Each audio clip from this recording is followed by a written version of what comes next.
Antes que se rompa o fio de prata e se despedace o copo de ouro, e se quebre o cântaro junto à fonte, e se desfaça a roda junto ao poço, e o pó volte à terra, como o era, e o espírito volte a Deus, que o deu.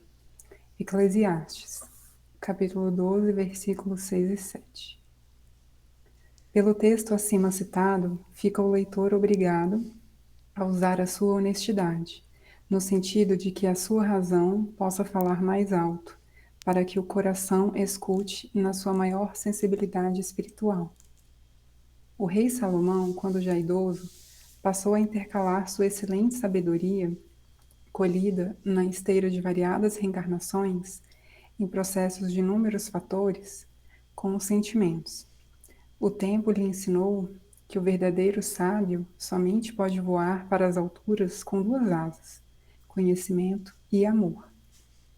Quem ler essa passagem belíssima do Eclesiastes, que ora usamos como inspiração, não poderá alimentar dúvidas de que o filho de Davi tinha pleno conhecimento dos segredos que só os iniciados portavam. No entanto, o tempo obliterou muitos dos seus escritos no sentido da alta iniciação, tanto dele como de muitos escritores do passado, um dos quais a gratidão não nos deixa esquecer, por ter deixado no mundo as marcas de sua grande iniciação espiritual, e cujo nome pronunciamos com reverência, Apolônio de Tiana. Permita Deus que esse espírito de Skol possa visitar a Terra periodicamente e nos saturar com a sua atmosfera de saber e a sua tranquilidade imperturbável. Rei, deixa eu só fazer um comentário. É interessante que, né, esse aqui é o livro do Lancelin, e que o Lancelin e o Miramês, né, aquele grupo, eles têm uma ligação muito forte com Apolônio, porque todos os livros, eles sempre fazem alguma referência de respeito ao espírito de Apolônio de Tiana. Então, aqui também, né? Então a gente viu isso no livro do Francisco de Assis, no livro de Maria, nesse livro. Então eles sempre dão esse toque do Apolônio de Tiana. Então provavelmente deve ser um espírito que é um mentor do desse grupo do Miramês, do Lancelin, né? Porque aqui esse trabalho a gente vai ver que vai estar com esse grupo mesmo. E uma parte que eu achei interessante também foi aqui, quando ele falou, né? O tempo lhe ensinou que o verdadeiro sábio somente pode voar nas alturas com duas asas, conhecimento e amor. E aí eu primeiro me lembrei da mensagem que o Espírito de Verdade deu para Kardec, falando, né, que eis o primeiro ensinamento, né, amai-vos, né, eis o segundo, instruí-vos, né, então é o conhecimento e o amor. E de certa maneira esse nosso grupo também, nessa primeira parte que a gente estuda e se esclarece cada vez mais, e a segunda parte que é da irradiação, onde a gente está procurando vivenciar mais essa questão do amor. Eu achei interessante nessa tua colocação, né, que para Kardec, quando divulgou, ele mudou a ordem. Né? Aqui fala conhecimento e amor, como se conhecimento fosse a primeira coisa. E Kardec coloca o inverso. O amor, depois você vai adquirir o conhecimento. E se o conhecimento vier primeiro, ele pode carrear junto a prepotência, a vaidade. Então, se você não compreender a grandiosidade do amor primeiro, você vai se instruir muito, mas não vai saber usar esse conhecimento.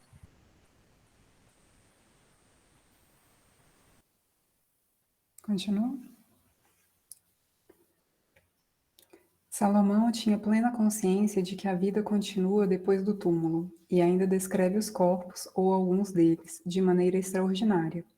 Sabia que quando se dava a morte, partia-se algo entre os dois corpos, que a doutrina dos espíritos classificou como sendo o cordão fluídico e que ele, sabiamente, chamou de fio de prata. De fato, esse nome é certíssimo, e os ocultistas, antigos e modernos, também o chamam assim. Ele, na verdade, se parece com fios de prata, brilhantes, ligando as cabeças do físico e do duplo. Salomão era um rei iniciado. Dentre seus deslizes, que alguns escritores religiosos anotam, um era o harém, regurgitando de muitas concubinas. Sabemos hoje que isso era uma prova pela qual tivera de passar, visando a sua necessária educação no campo dos sentimentos. E como se educar, afastando-se dos perigos? Quem ataca o nosso querido personagem se esquece de pesquisar sobre o seu comportamento, depois que os anos abriram seu generoso coração para a luz do amor verdadeiro. Entretanto, tudo é válido para que possamos colher em todas essas lavouras do passado os frutos e as flores que nos sustentam e embelezam a nossa existência.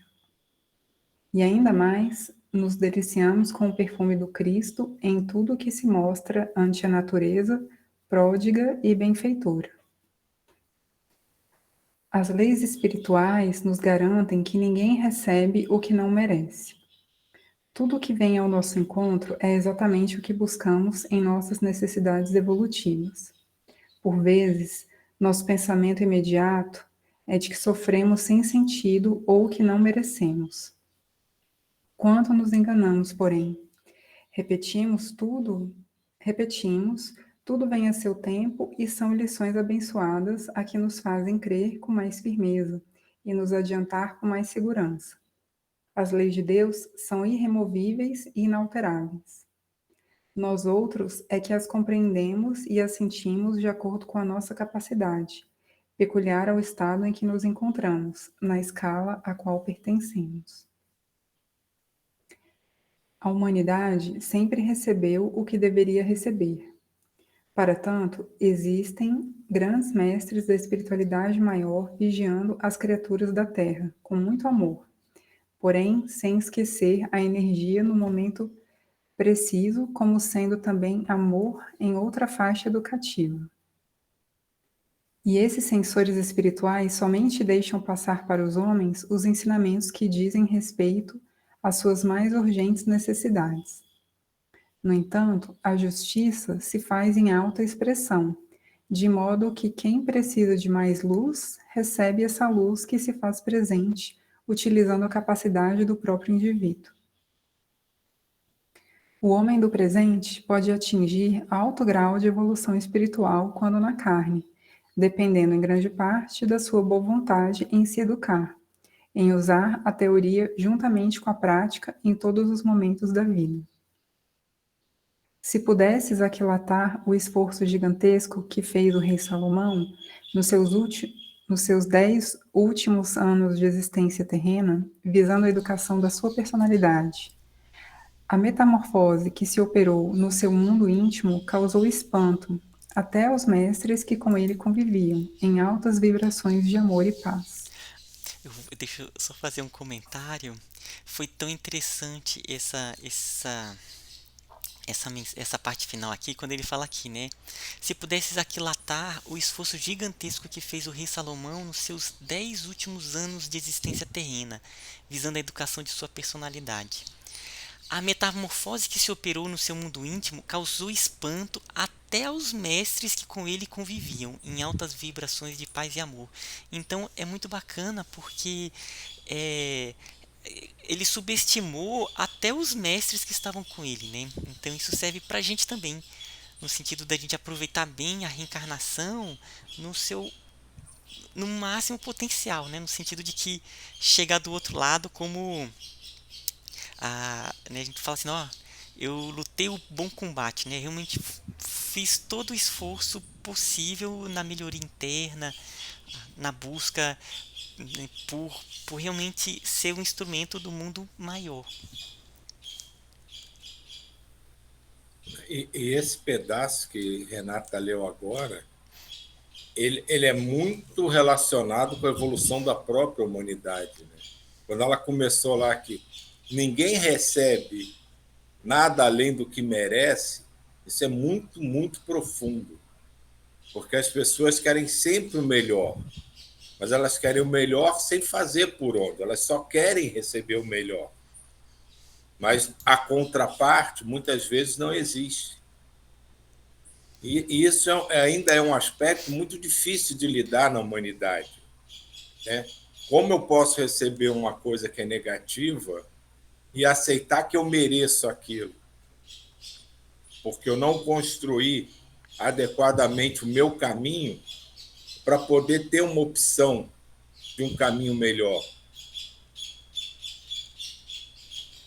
E muitas vezes as pessoas, como o próprio Salomão aqui é demonstrado, ele tem um esforço todo próprio de evolução, mas o que chama atenção em relação àquela figura não é o esforço evolutivo que ele fez, mas vários outros pontos da trajetória dele que chamam mais a atenção, que estão mais em assim, em intimidade, em relação com o que a humanidade, né, com aquele povo na época pensa.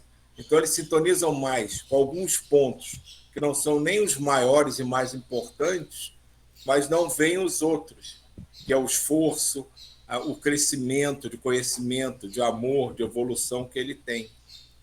E a gente, hoje em dia, ainda tem muito isso na gente. A gente vê, o que chama mais atenção é o que a gente sintonia em relação ao nosso redor. Muito difícil a gente olhar para o futuro do que a gente tem que fazer ou modificar e ver, poxa, aquele cara tem um monte de coisas que chamam atenção para o pensamento atual, mas que não são importantes.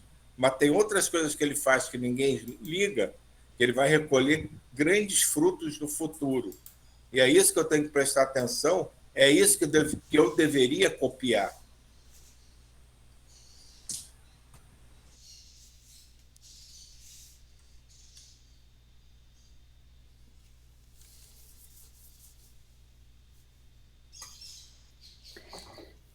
Ninguém, vamos repetir, vence o perigo correndo dele.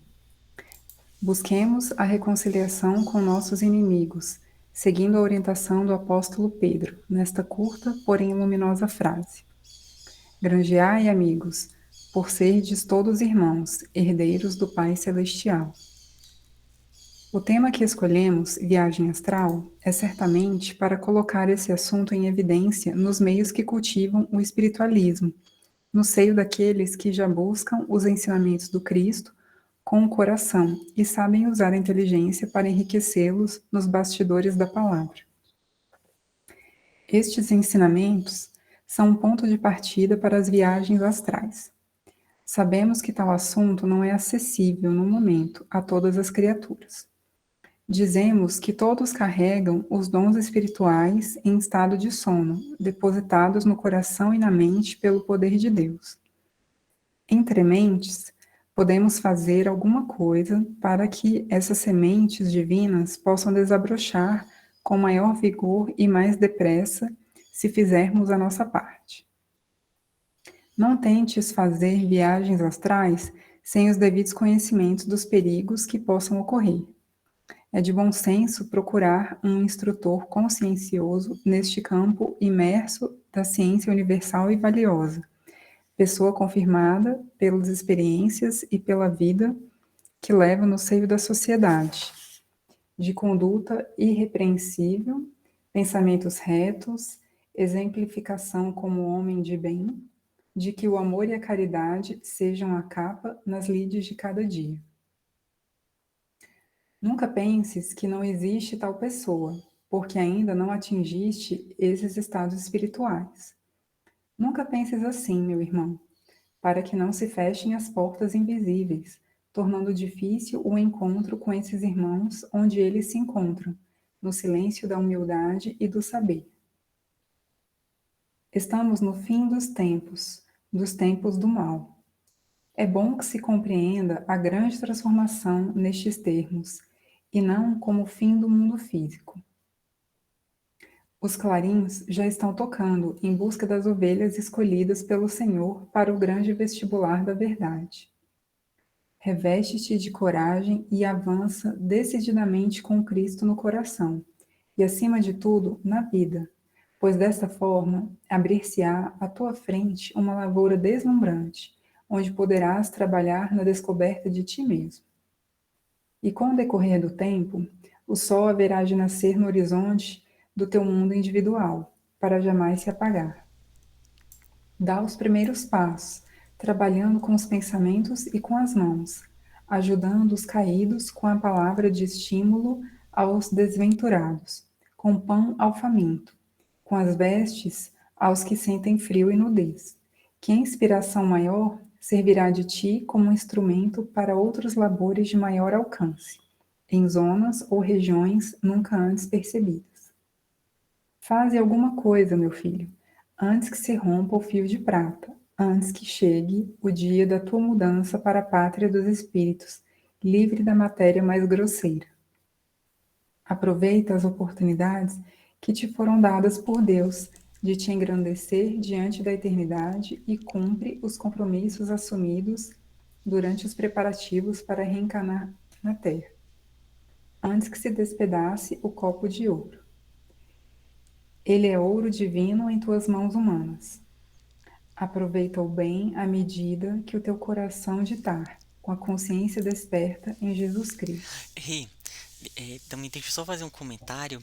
É interessante que antes dele começar a falar sobre a questão da viagem astral, do desdobramento consciente, ele quer frisar bem essa questão do trabalho no bem, né? Para evitar aqueles que procuram a viagem astral como uma forma de fazer turismo, de ter novas experiências, ou de adquirir poderes, né, que sejam extrafísicos, e sim na pegada do, olha, é para trabalhar no bem, na questão da assistência, nesse grande processo da regeneração da humanidade.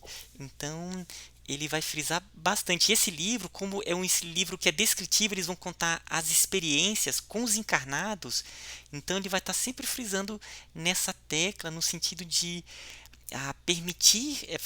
se permitir esses desdobramentos para o trabalho assistencial. Então isso é muito interessante a gente só fazer esse comentário. E é legal porque ele não só dá como uma receita de bolo, porque ele fala basicamente até agora do que a gente tem que empreender em nós mesmos, né? Das mudanças que nós temos que operar. Mas ele não simplesmente fala o que a gente precisa fazer, ele primeiro exemplifica. Ele usa Salomão para demonstrar, no decorrer da vida de Salomão, ele cumpriu tudo isso que agora ele repete como orientação. Então, aqui, na verdade, ele está descrevendo os 10 últimos anos de Salomão, que ele teve uma evolução que assombrou todo mundo, mas que ninguém sabe. Então, ele primeiro exemplificou. Olha o que o Salomão fez. Aí depois ele começou a dizer passo a passo que a gente deve fazer. E a gente tem que ter essa conexão. Ele fez, embora isso não seja reconhecido até por nós mesmos. Mas você tem um exemplo que é possível. E essa é a receita do bolo para você seguir. É interessante você ter colocado isso, Silvio, e que eu me lembrei de uma outra parte que tem aqui com relação ao professor, né? Tem uma parte que ele fala sobre procurar alguma pessoa, um professor que conheça esse assunto. E aí me lembrou também essa questão do quando o discípulo está pronto, o mestre aparece, né? Então, se preocupar nesse aspecto da reforma íntima, da melhoria e começar a conhecer, né? Começar a abrir a possibilidade, que já é um grande começo, né? Então ele até fala ali, quando ele fala aqui, né? Nunca penses que não existe tal pessoa, né? Nunca penses assim para que não fechem as portas invisíveis, tornando difícil o encontro com esses irmãos. Então é quase que aquilo. Faz a sua parte e confia que os nossos mentores, eles vão conduzindo o processo. E às vezes o professor, digamos assim, não é nem um especialista nesse assunto. É o cara que está do teu lado há anos, que você não sabia que ele se interessava por aquilo também, que estuda, que se dedica e pode, junto contigo, criar uma energia, uma egrégora de evolução dentro daquele assunto, daquela prática, sem necessariamente ter a figura. Claro que quando ele se refere aqui ao mestre, né, não fechar as portas ao invisível, é muito relacionado à espiritualidade orientando. Mas a nível encarnado, esse professor pode estar do teu lado. Basta que vocês comentem o assunto para que se crie a relação e daí possa surgir grandes avanços no estudo e na prática de determinada atividade. Silvio, e ainda nesse ponto é importante mesmo a gente pensar que não pensar no professor só como aqui, eu vou te ensinar, né, que foi o que você colocou, porque às vezes nós temos pessoas ao nosso lado, né, a gente conhece médiums que eles se desdobram com consciência, com uma facilidade imensa e estão participando de trabalhos assistenciais continuamente, né? Então, de certa maneira, ele não se coloca como um professor, eu vou te ensinar, mas as informações que eles vão passando das experiências, né? E a gente conhece mesmo aqui no nosso contexto de pessoas que estão vivenciando. Então, só as informações que eles vão passando desse processo já é um grande ensinamento. Então é um professor, né? Não é que ele vai explicar assim, se faz isso e isso, mas à medida que ele vai contando essas experiências que estão tendo, com essas informações que a gente vai assimilando, vai absorvendo essas informações e vai dando como se fosse aquela luz no meio da escuridão que vai guiando. Então, até tá aberto ao que o nosso contexto ele nos está ofertando, né? Então, as informações podem vir das formas mais simples e, né, das formas que a gente nem espera, naquelas pessoas que a gente nem esperaria e que estão sendo os professores para passar aquela informação necessária para a gente continuar. Esse ponto que você falou das formas, pode vir da forma mais simples. Eu adoro quando as informações vêm através daqueles chamados incultos. Eu acho que são tão verdadeiras que não requer nenhuma comprovação.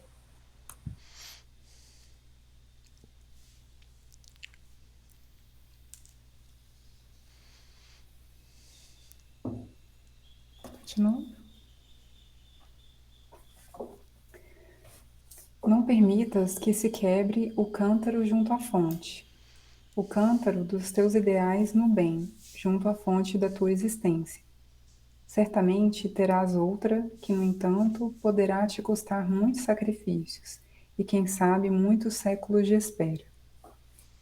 Desperta para os teus compromissos, sem que te esqueças das orações diante de Deus, para que Ele te ajude a compreender a hora de começar e te dê força no agir, antes que se desfaça a roda junto ao poço. Estuda para que não se desfaça a espiral da tua evolução, frente aos mananciais de conhecimentos que se encontram no suprimento maior, esperando a tua decisão, o teu pedir pelo trabalho, pela vida, pelo que deve ser.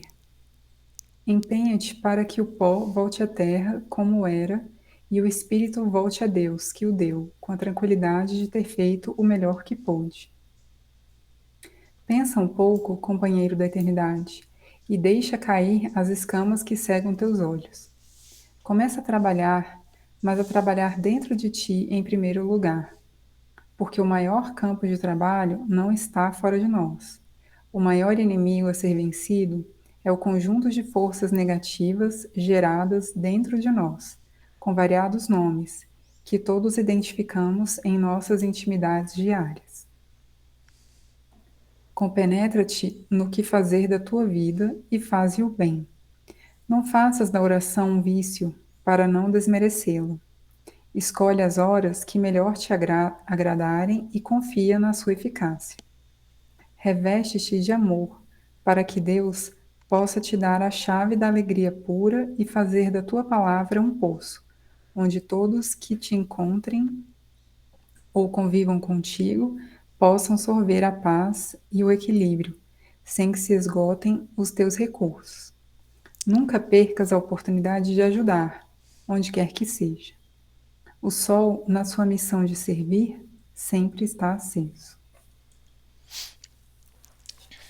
Essa.